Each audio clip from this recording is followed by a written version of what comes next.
history, just like the gentleman there, a history major. Any other history lovers here? Nobody? Only one history lover? You love history, right? Oh, Paige likes it. Okay. But I first taught in New Jersey, majored in history and government, and taught 4th grade, 7th and 8th grade history, which I loved. And then I got a master's in reading at Newark State and did remedial reading. Tried to get the kids interested in reading because they loved racing. So there was Raceway Park drag strip. So I took my students to the racetrack on a Saturday for free. And then I had Wally Dallenbeck, the famous Indianapolis car driver, 2 towns up. He came and gave an assembly. And it was neat, just sitting with my remedial reading students and then the whole school. And our school was named Jonas Salk Middle School. And guess who I got to meet? Jonas Salk. This little guy. And I don't know if any of you remember getting the sugar tablet, with the vaccine on it. And so, yeah, saves our lives. And met my wife, who was from Pine Plains, Dutchess County, and her dad was a dairy farmer. So I got to learn how to do things on a farm. And we went to the Catskills, a little town called Delhi, near Oneonta, not too far from Cooperstown, and only an hour and 15 minutes from Woodstock. So I tried to get my kids interested in reading because when I went to school, I went to parochial school with the nuns, you just didn't have the books like we have in the library today. It was just unbelievable. When I was last night I gave a talk in Tiverton, Rhode Island. Anybody ever go to Tiverton? Little Compton, right across the water from Newport. So what happened is I also got into, besides CCC's, travel book. So I did a travel book to all the towns of Rhode Island. And then I also did a travel book to all the towns of Connecticut. And then I did a travel book to all the towns in the Adirondacks. And the thing about it is I got it all from Vermont 251 Club. Anybody belong to the 251 Club? One? How many towns do you have? I've done it twice, once by bicycle and once with my grandchildren. Oh my God, bicycle. Yeah. I heard it by canoe, but I didn't. Bicycle, wow. Antique cars, bicycles, there's a whole bunch. Wow, I met a guy, I don't know if he was throwing the bull, he said his father and mother, his father was a mailman in Vermont, and he did the 251 in the summer, spring, fall, and winter. I don't know, is that possible? You'd have to do it, yeah, it's possible. It's possible. But not on a bicycle, and I can assure you it was 2,200 miles. Those hills? Oh my God, I saw bicyclists going up there towards Wilmington, I think. Oh my God. So I got into this because I tried to get kids interested in reading. So this one boy came up to me and he said, Mr. Podskoch, you know this book, My Side of the Mountain by Gene George, have you read it? It's all about Delhi, this little town where I was teaching. I said, you're crazy. I opened up the book. Sure enough, it's a story about a boy who leaves New York City and comes and lives off the land, tames a hawk. I looked in the back of the book. Gene George lived in Chappaqua, New York. Looked it up down in Westchester County, got information for Gene George in Chappaqua, got the phone number. One night I dialed the number and a lady answered. I said, is Gene George there? She said, speaking. I said, I'm just a teacher from Delhi. Oh, Delhi, what a wonderful town. And because that's the setting for her book, a Newbery Award book. And I love Newberys. She won it twice for Julie of the Wolves, too. So I said, we're poor, we can't afford an author. Would you be able to come for our first book fair? She said, yes. So she came, and I told 12 other writers that Gene George was coming. Oh, yeah, we'll come. So I did this for 25 years. I got authors to come for free, and many stayed at my house. Eric Carle, The Hungry Caterpillar, stayed at my house, had breakfast, and my daughter sat on his lap and he read The Hungry Caterpillar too. Anne Martin, the babysitter books. I had Howard Koch from Woodstock. He wrote Casablanca, the movie, won the Academy Award. 87 years old, came and talked to the kids. He said, I was blackballed because of the McCarthy era. He said, I had to go to England. I couldn't get a job, and I write under a pen name because he called me a communist. You know how that period of time in the 50s, terrible? And he said, kids, if you believe in something and the whole world's against you, stand up for what you think is right. And I'm thinking like this, Howard Koch, you know, Haywood Hill Brune, you know, remember the Kentucky Derby, CBS, this guy with the plaid jacket? He came to my school. I mean, all you had to do is ask, and they came. So I tried to get my kids interested in reading, and guess what? The teacher became a writer. It all started by climbing Hunter Mountain, and this guy said, hey, this is the greatest job in the world, meeting thousands of people. Anybody ever hike Hunter Mountain or go skiing there? Why go skiing there when you got Vermont, right? So I did that book, and then I went up to the Adirondacks. How many go to the Adirondacks? Across the Lake Champlain there? Okay, and this is 6 million acres, okay? Half of it's state, half of it's private land. So I went up there and I did fire towers, interviewed observers and forest rangers, and then I had this comic book illustrator. He came to my school. He said, Marty, let's do something together. So this is what I did. Sort of like Believe It or Not. Every week for 5 years, we did a story, something about the Adirondacks. And I mean, can you imagine? Look at this one about the bear. In fact, I was on Wilmington up the hill there, going into this person's house, and I looked out in the backyard, and there was a bear. Said, oh boy, it scurried off. It was just a cub too, so I was looking, where is the mother? But I did that for 5 years, and these are in the newspapers in the Adirondacks for 15 years. They keep repeating them every 5 years. So if anybody would like one of these, I have them here too. And special, if there's anybody that qualifies for senior citizen discount, any of the books, $20, 2 for $35. This will help me pay for the Vermont book, because I go from one book to the next and I never gain money. It's a nonprofit. Okay, I got involved after the fire towers because this lady had these photos. Her dad was in charge of all the forests in the northern part of the Adirondacks. I don't know if you ever heard of Clarence Petty. He's like God up in the Adirondacks.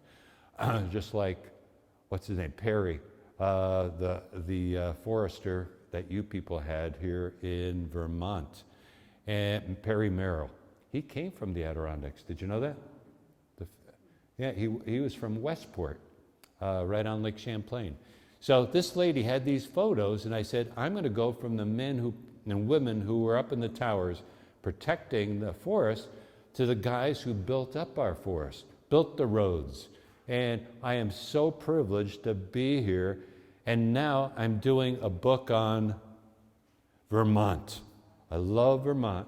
This is my beginning, trying to figure out where all these camps are. And the yellow ones, if you come up, those were side camps, okay? So some of these camps, they were there maybe for 8 or 9 years in one town, but maybe some were only 2. One, where Robert Frost is from, help me. Ripton. They built the camp, and then Congress did not allot the money. Nobody ever went there. So Ripton, all the buildings were there, but nothing happened. So that's it. So I traveled all around the Adirondacks, and people would take me in for the night.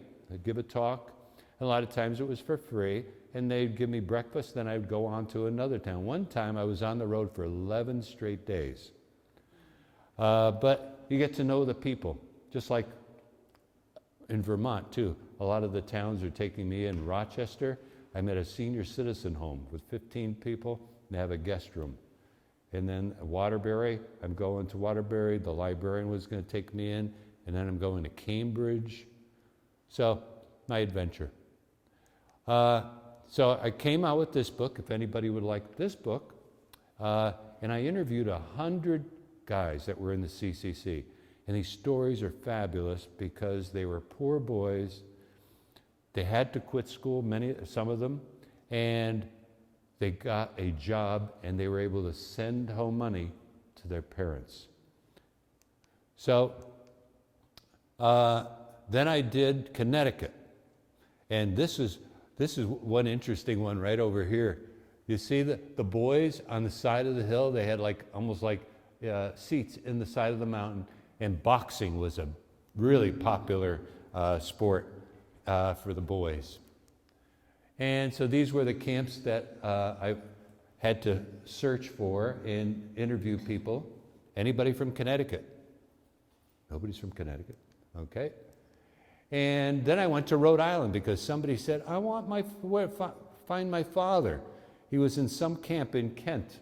So I had this guy from the Historical Society. So we found they had 2, 4, 6, 7 camps. And got that book done. This book all had to do with the Winooski River that flooded in 1927, devastated Waterbury, Montpelier, Burlington, all the towns on there. So Perry Merrill, the head of the forestry department, and the company had this plan to build dams on the little river flowing by Waterbury and 2 other rivers, and by East Barry and Wrightsville Dam. And so when it came to CCC, he went to Washington and he said, look at guys, I've got all these plans, forestry, etc. like that, and you're only supposed to get according to population, and you didn't have many people in Vermont. So you're only allotted 750 boys, poor boys, to join. But, did you look at it too? Yeah. But he went there and he was able to show them he had all these projects, so they brought thousands of boys from Massachusetts and Rhode Island to help these projects here. And his dad had this big project. If you ever go to Waterbury, find the little river and go up this dirt road, you will see this mammoth dam holding back the little river. So if anybody ever get to see it, isn't it unbelievable? Massive is a good word. Massive. It's unbelievable. And it's an earthen dam. So water gradually seeps through the center core of clay. But they have monitoring devices to keep an eye on these dams. So it was very poor. My mother's parents came from Lithuania, and my father's parents came from Slovakia. These are the countries that were under control of those blankety Russians for so many years. And I was reading this children's book about how in Lithuania they burned books. The Russians did not want them to have a language. You had to speak Russian, and history, they don't want and know anything about it. As Tsar Nicholas II. It was like 40 years. It was terrible. So, and look at what's happening now with those poor people. Okay, but here it was tough. My mother had 8 sisters and 1 brother, and her father died from black lung working in the mines, yet they survived. Yeah. And when President Roosevelt was elected, he promised he was going to start the Civilian Conservation Corps to be used in simple work. More important, however, than the material gain will be moral and spiritual value of such work. He was just like his cousin, Teddy Roosevelt, loved conservation, okay? When he was the governor of Vermont, or New York, he was doing programs to planting trees, etc. So when he came, he saw these boys roaming the streets. Do you want to have people roaming the streets? You know, give them a job. And that's what people are telling me today. Why don't we have the CCC today? We do have it in Vermont. Vermont CCCs. In fact, I was, in this library in Tiverton, Rhode Island, and the girl, she said, I grew up in Burlington and my brother was in the Vermont CCCs. And they still have it. They do projects. So he went to Congress, March 27th, proposed the CCC. 4 days later, it passed the House and the Senate, just like our Congress today. But he said, I wanted 250,000 boys signed up by July 1st. So it was up to the Labor Department to pick out families in each town.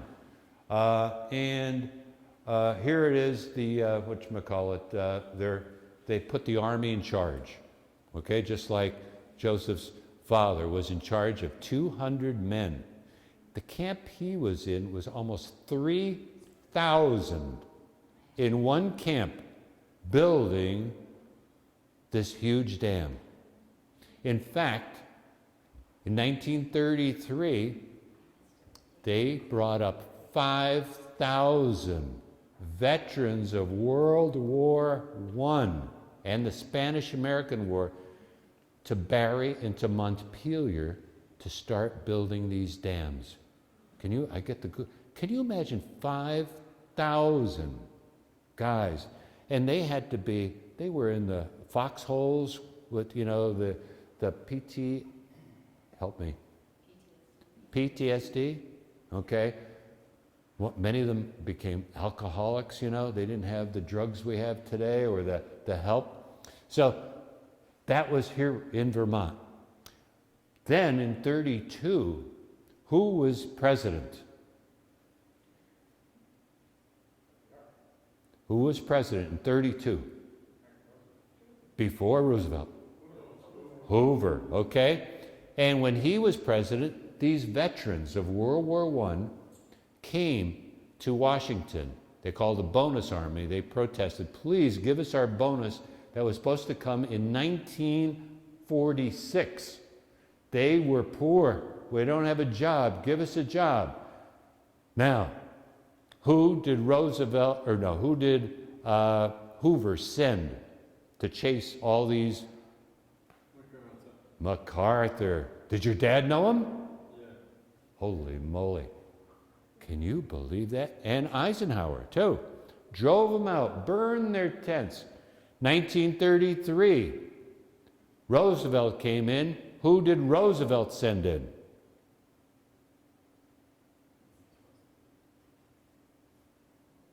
Eleanor.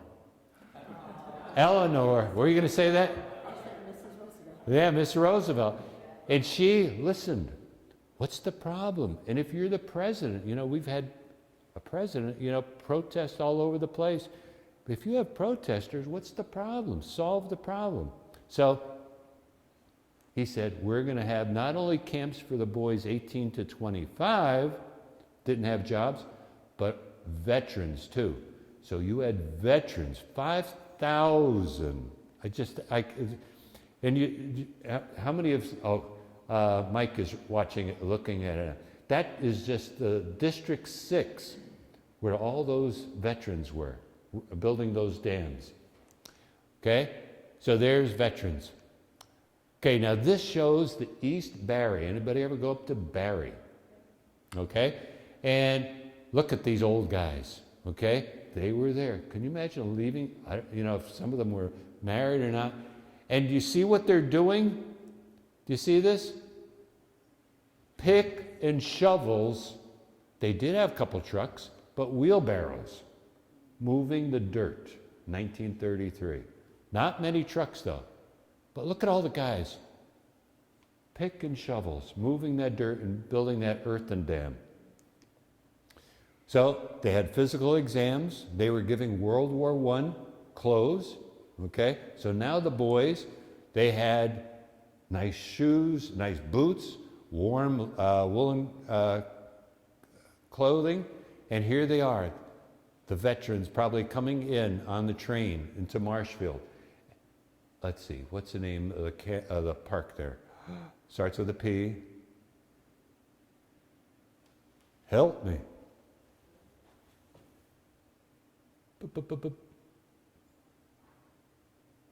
Park. Oh, Ricker Pond, and what's the other? Groton State Park. What am I thinking of? P. Okay, so there they are coming. Then they got the nice uniforms and clothing. And in my travels, I have a nice trunk, a 1933 trunk here. You could come and look at it, and it's still carved. 1933 in Cobalt Camp.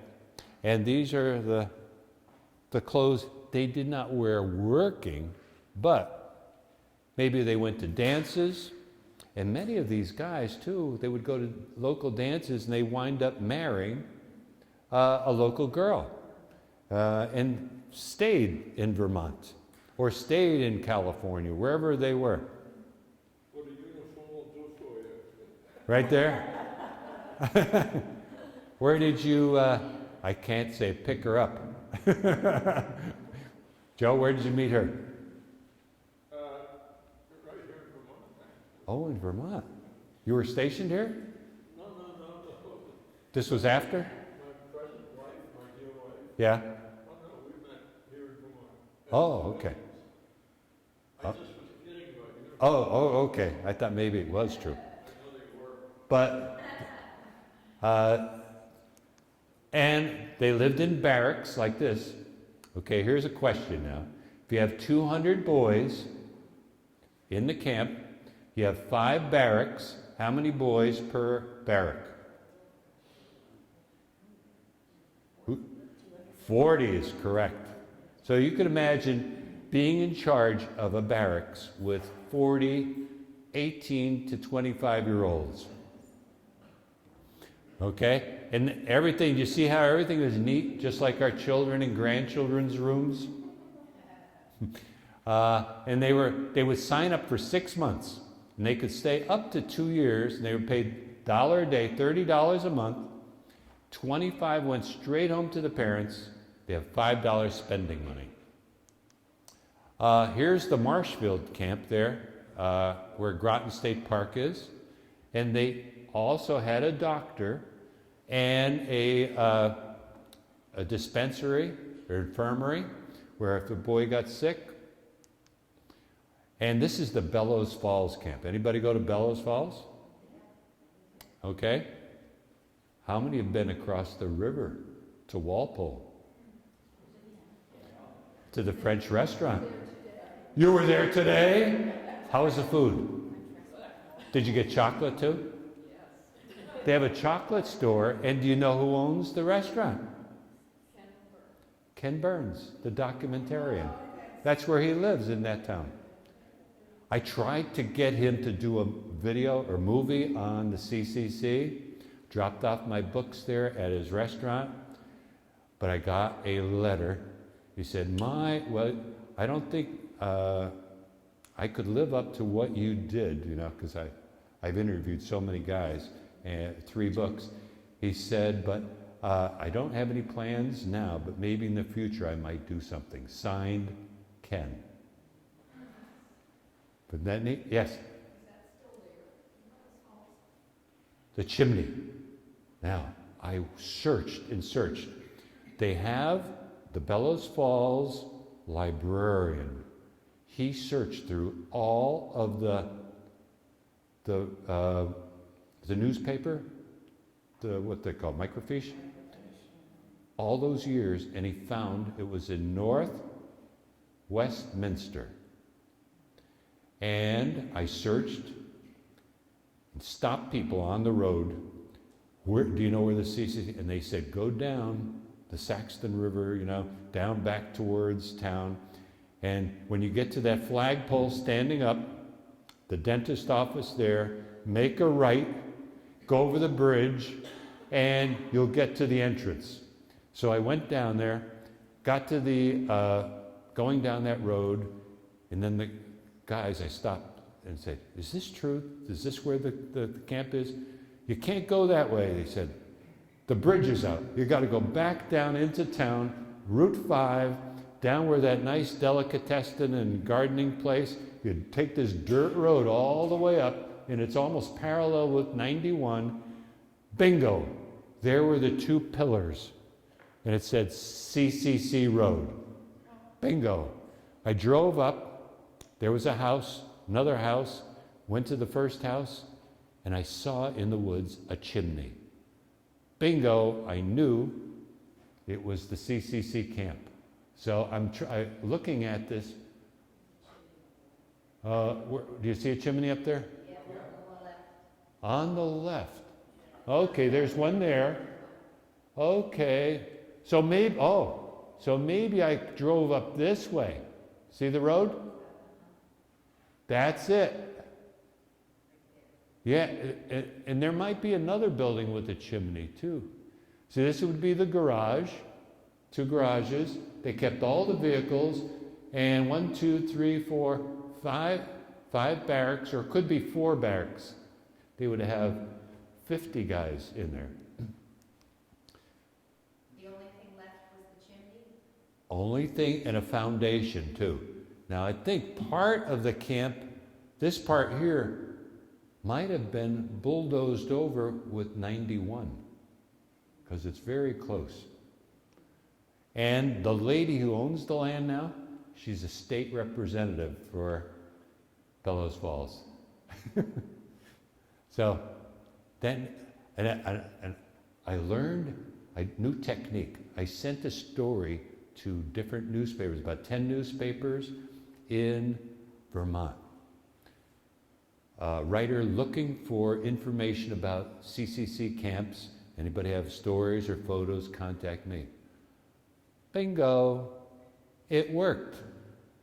Did you see that in the paper? Or just the newspaper for today? No, I saw it a week or so ago. Yeah, because I think the Manchester one did, the Bellows Falls, or let's see, one, Bellows Falls, let's see, the other one. Brattleboro, even the Montpelier paper, the Barry paper, and then this guy called me up from Marshfield. He had about 100 negative of a camp. He said 121 he could see in it. It turned out to be the West Burke Camp. So now I got to figure out how to change all these negatives, if I could get them from him. Oh my God, what an adventure I have. And I'll only have his 3-hour drive home tonight. Okay, oops, sorry. Which one did I do wrong? Okay. Then there's Elmore. Anybody ever go there? It's near Stowe. And so they'd wake up at 6 o'clock in the morning, dress, have breakfast, and then go and assign projects. And all these vehicles that they had too, Army and also the State Conservation Department vehicles, were all kept in garages. Never left out. And they're always kept at a little angle like this, with a piece of wood. So in case there was a fire, guys would just pull that board out, and then the trucks would be able to roll out.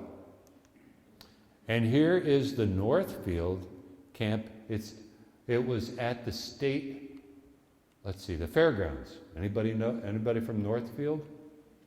Okay. Then Westin. Okay. This is where Orton. You know, Vermont stores. I called him up because he was helped with the Historical Society dedicating a sign to show where this camp was, in Westin. And they did a lot of work in the national park. So do you know where that was in Weston then? He knows, but he said it's gotta chop through the woods and everything like that.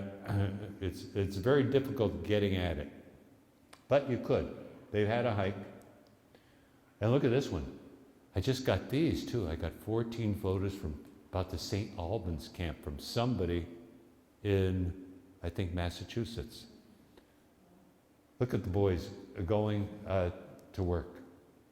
And they built roads. That was a big thing. The bottom left, building that big road from Mount Tabor to Peru. And also the big building the dam there in Waterbury, where Joe's dad is. Then they would have lunch at 12 o'clock, an hour break. And what was their favorite sandwich? Spam wasn't invented yet. World War II. Peanut butter and jelly. And then they'd be off to work. Look at building bridges. Now, I think you told me I should go through Townsend on the way home. That's the Townsend camp up there, or not the park, the building, that beautiful building in the top right. A lady from Montpelier called me up and she said, well, my father was the mason that built that building.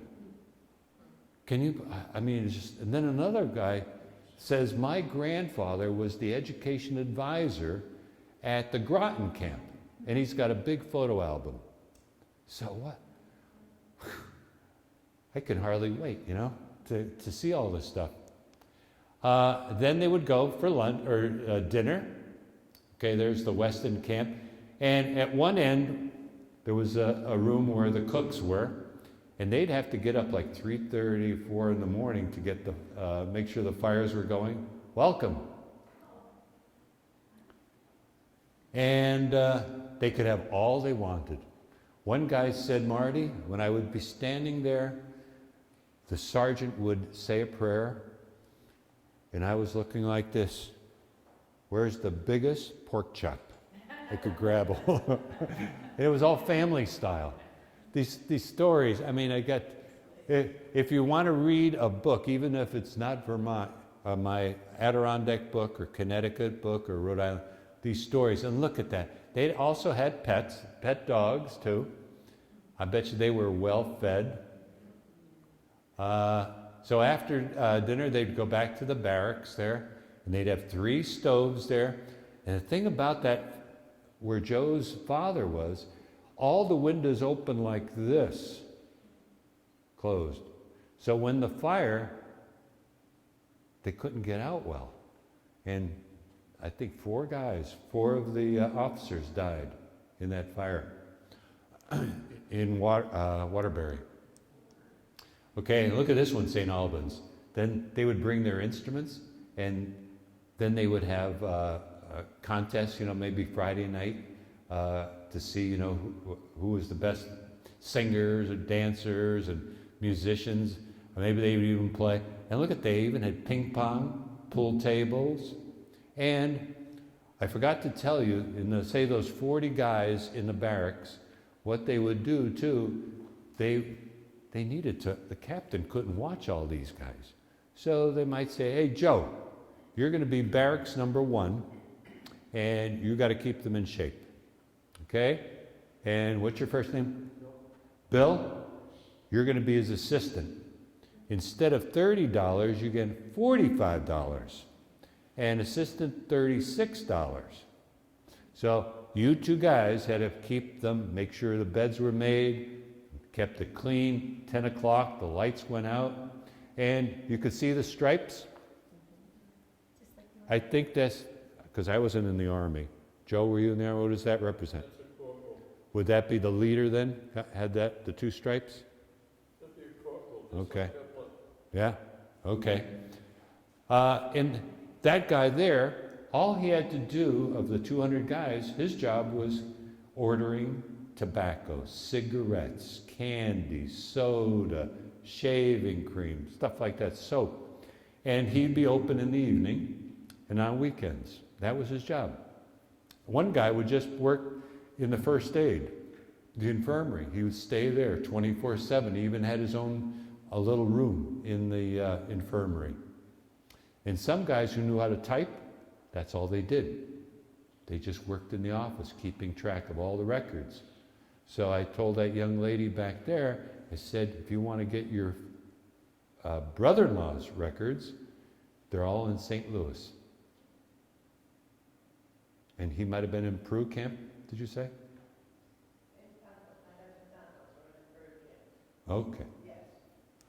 So here is the Elmore Camp. The boys, I think the way they're dressed, I guess they're off to work. Okay. I was thinking, well, maybe they're off to the movies. If they were, some of these guys are dressed up pretty nice, not too bad. They would go into town on Saturday night. That was a big thing. If they were screwing around, though, the captain would say, no leave, okay? Some of the camps, too, some of the boys were maybe just an hour away from home. They would hitchhike Friday night and get leave. Here's the Windsor Campus, Scutney Mountain. Look at boxing. There's big baseball teams. That's the Pulteney Camp. Look at this one. Skiing at the East Barry, the Vets down a hill. Basketball teams. Some guys did the cooking. So that's all they did. They weren't planting trees or making trails. And you might get KP duty. Then on Sunday, maybe a traveling chaplain, army chaplain might come by, or a truck would take the boys into Pulteney there and go to a church service if they wanted to. Okay, then let's give these boys some education. So they'd have classes. Some of these camps even had their own darkroom. They could develop their pictures. They didn't have to send them out. They would send the boys maybe up to Ethan Allen Camp maybe to learn how to cook for 200 people. Oop, skipped one. Okay, look at this. Isn't this nice? Look at the Danby Camp right up the road. Nice place, in the evening to read books. Sometimes the libraries, too, would donate books to the camps. So the boys, and they would have newspapers and magazine. And look at the camp at the Waterbury where Joe's dad was. They even had, maybe the boys would be taking care of the vets of the farm animals. And look at the vets at night taking classes. Then they had to teach the boys how to drive the trucks too. So they have classes. And look at all the, how many trucks? About 15. I gotta get water. Maybe, Paige, do you have pina coladas here?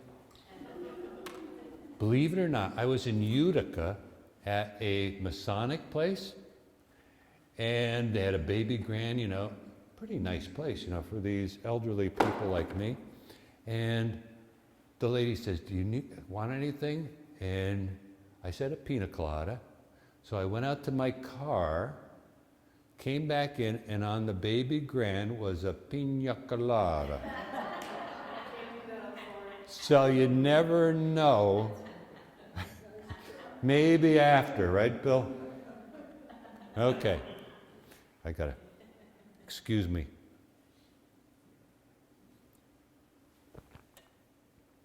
Okay. And this is another job, just driving truck. That's all they had to do. Take the boys to jobs, be there, bring the lunches, materials, and then bring the boys back. Take the boys to the movies, take the boys to the baseball games. They also had a camp newspaper. And a lady in Connecticut, she said she went to a yard sale, and look at this. Every month, the newspapers came out, and mostly a lot of gossip. Did you ever see some of those? The vets had excellent papers because the guys were 30, 40, 50 years old. So, their artwork and everything. And you could find these online, too. These camp newspapers. Then every week, a national Happy Days came out. And it had news for how many states were there in 1933. 33. How many? I said less than 50.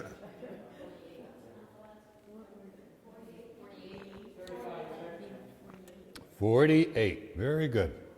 That's when I was, remember the 48 stars. Then Alaska, Hawaii.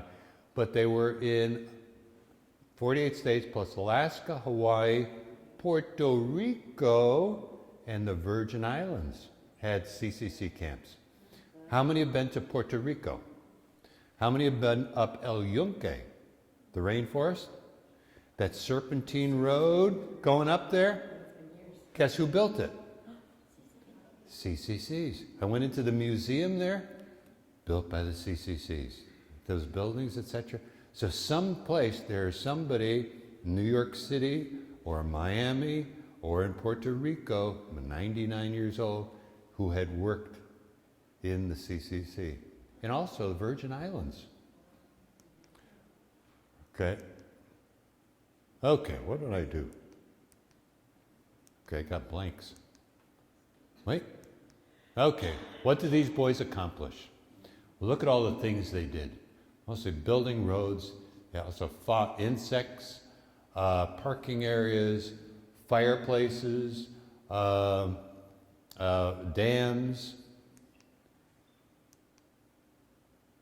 Okay, accomplishments. Look at hundreds, thousands, 1 billion tree seedlings throughout the 48 states plus Alaska. When I went to Alaska, you know, up to Denali. How many have been to Denali?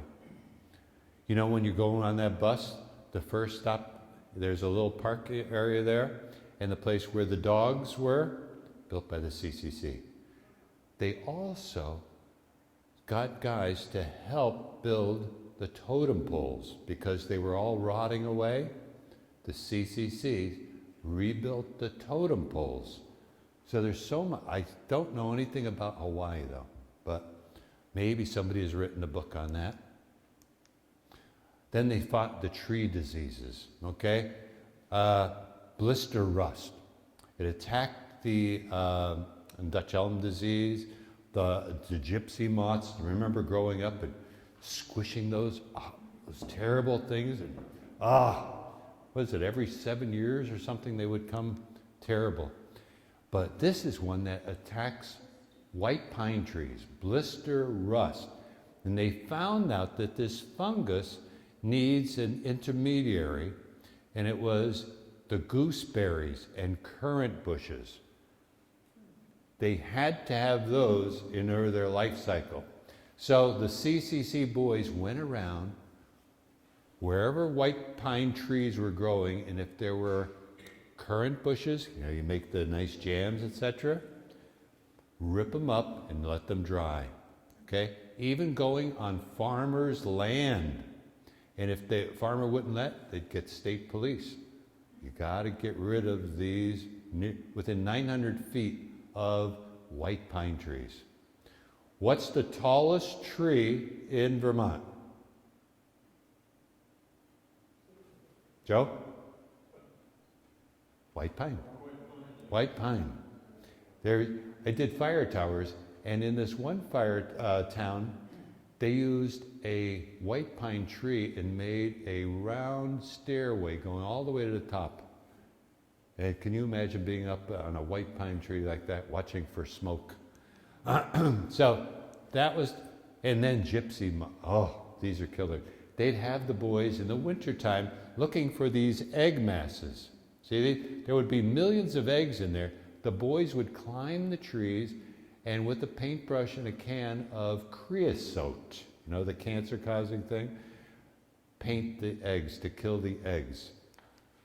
Then there they are climbing. Then they would wrap burlap bag around them so that when the caterpillars came down the trees, they would go, when it was hot, underneath the burlap, and then they'd go squishing them.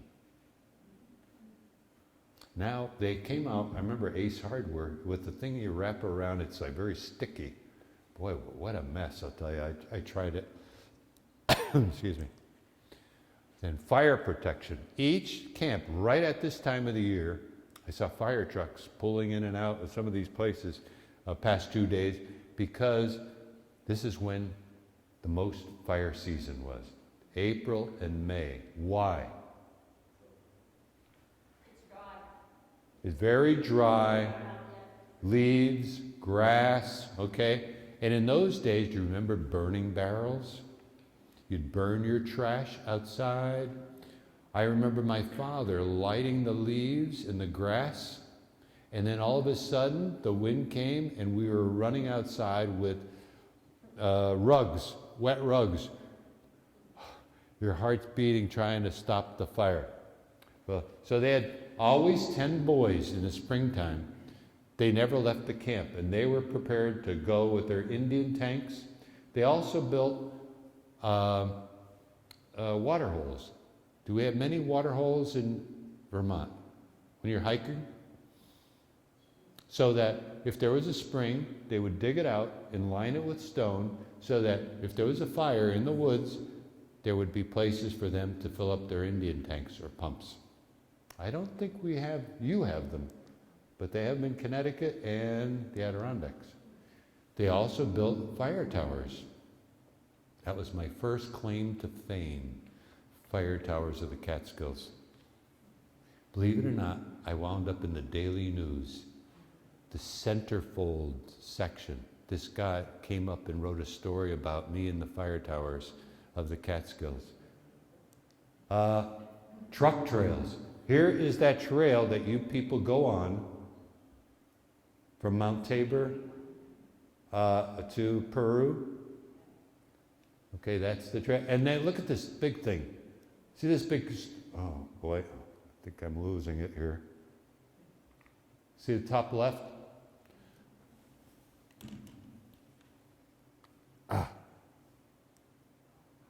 Maybe it's not working. Yes, it is. Right there. This is a stone crusher. So when they were building that road, they had this big stone crusher to get the gravel. When it first started out, the CCCs, you know what the boys did when they needed gravel? Gave them sledgehammers. And that, you know, you've got 100 boys, let's put them to, give them we need some gravel, start smashing the rocks. Okay, they learned bulldozing. Look at this, isn't this, this is in, starts with a T. Not too far. Townsend. That's the one this lady said her father built. He was a stonemason. They would hire guys, and they would have the boys do the mixing, getting the stone, you know, that stuff. But there's another one like that at Ascutney too. Beautiful building. And I think there's one more, just like that, same plans. And look at Mansfield Base Lodge, built by the CCC. Ricker Pond Shelter, those logs, boy. I met the guy who's in charge of all the projects, and I go along with him. And he has such reverence, you know, to preserve these. And your state, really, you go into a park that was built by the CCCs, big sign, built by the CCCs.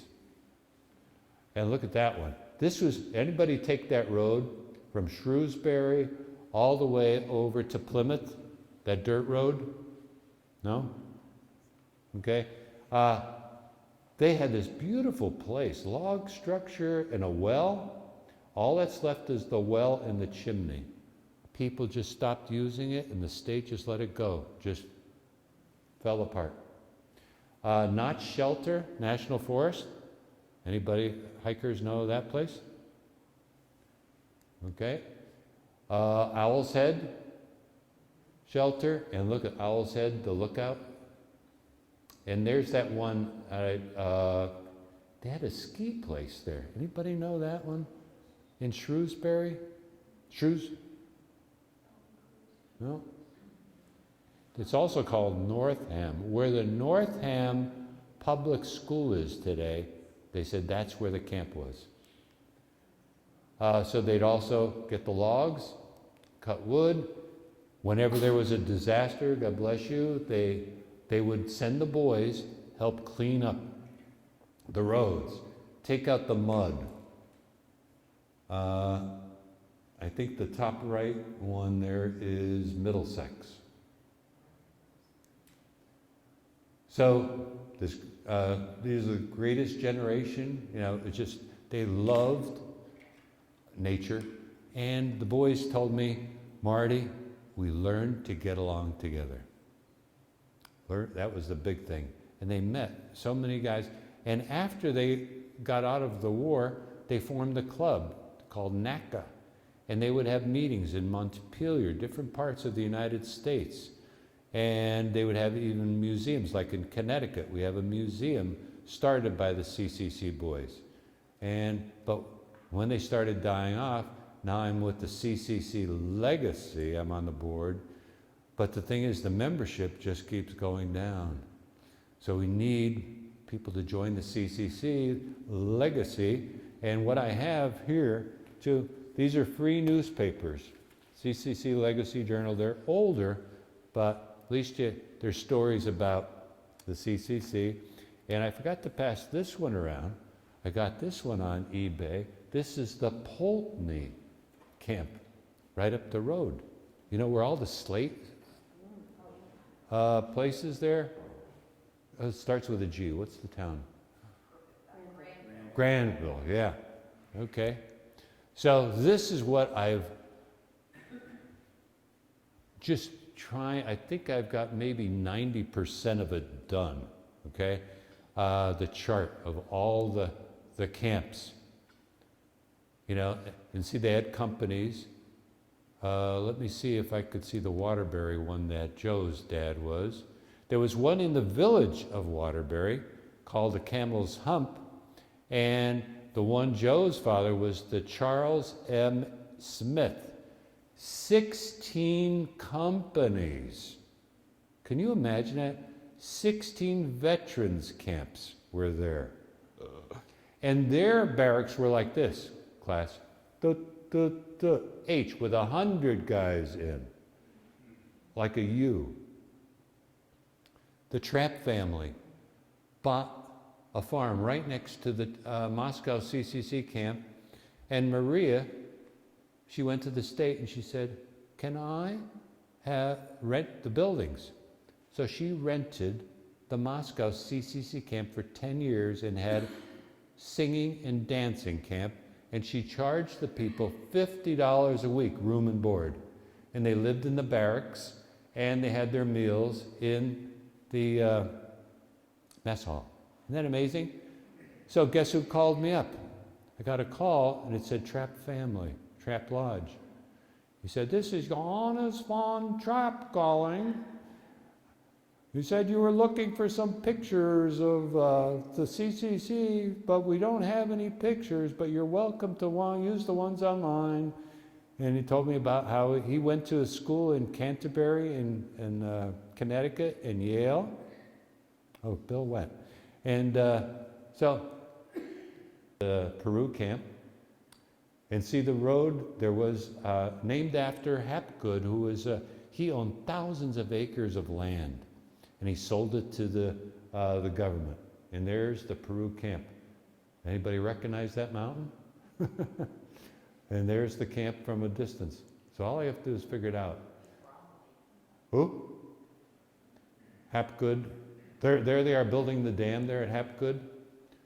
They built one of the trails at Bromley. There it is. Beautiful. Proctorville. There's not much there, just woods. Coolidge. Look at that. And then they also, Gifford Woods, you know, near, what's the big ski place? Okay. What? Killing. Okay. Downer State Forest. Plymouth, they built that fire tower. Poultney, it was soil conservation. They did stuff to stop erosion. It was the only one that did that. And there's the Pulteney Camp. And then Sandbar. Anybody ever go up there? By St. Albans? Ricker Mills. They built that 6 miles going to that camp. 6 miles. Okay. Alice State Park. Anybody ever heard that one? Plymouth. Ripton. Here's the Ripton Camp. Built, never used. So I don't even know what happened to all the buildings. How about Rochester? Anybody go to the Texas Falls Recreation Area? No? There's the camp. St. Albans. Look at the nice building they built there. Believe it or not, when it was closed, guess what happened? Guys from Dartmouth and the professor said, let's do it so that all boys could join, not just poor boys. And they started a camp at the Sharon Camp. I should have brought the book in. And the boys also did work with the farmers, etc., but it only lasted about 6 months. They even had Eleanor Roosevelt trying to convince them, and some famous writer who lived in Vermont. It was called the Camp William James. Sutton, Burke, Willoughby. Look at the beautiful bathhouse on the right. And there was the camp. They're starting to restore it. North Thetford Camp. Underhill, at the other side of Stowe. Sandbar, they built that. Waterbury Dam, look at, these are the ones Joe's dad worked. There it was all farmland. They had to take the trees down, move the houses, etc. Black camps and white camps, especially here. But when you went to New York, you had black and white, all the way south, Pennsylvania, but mostly New England, we were integrated. They had their own ice skating rink, a ski slope with a jump. Joe, do you remember that? Remember going to the theater? Look at the theater, 200 and some seats. I mean, this was unbelievable. For 3 years, the Army. Look at their infirmary to take care of those 3,000 guys. And then fire destroyed the barracks. The guys couldn't get out. I think about 4 guys died. Here's the Waterbury in the village where the swimming pool, anybody know Waterbury? Where the baseball field? This is where the tents were. 91, or I forget what the state, Waterbury. Oh, they had side camps. Alice State Park, and then they went to Stowe, a side camp. They did Nosedive, Bruce Trail. They're the guys. And the guy eating the sandwich was the first guy to go down the trail. And then, anybody ever go to the Stone Hut? Have you been there, Joe? I slept in it. You slept in there? You could rent it. Yeah, you could rent it, okay? Built by the CCC. Then they had a fire, and they restored it. Then, how many have been to Mount Philo up the road, okay? I haven't been up there, but the side camp from Waterbury, and look at the view. There's the Adirondacks in the distance. There's the Waterbury camp to what it is today, a swimming pool. West Burke. There's that beautiful, artistic, really avant-garde type of bathhouse with brick, different materials. Westin Camp. Anybody know this one?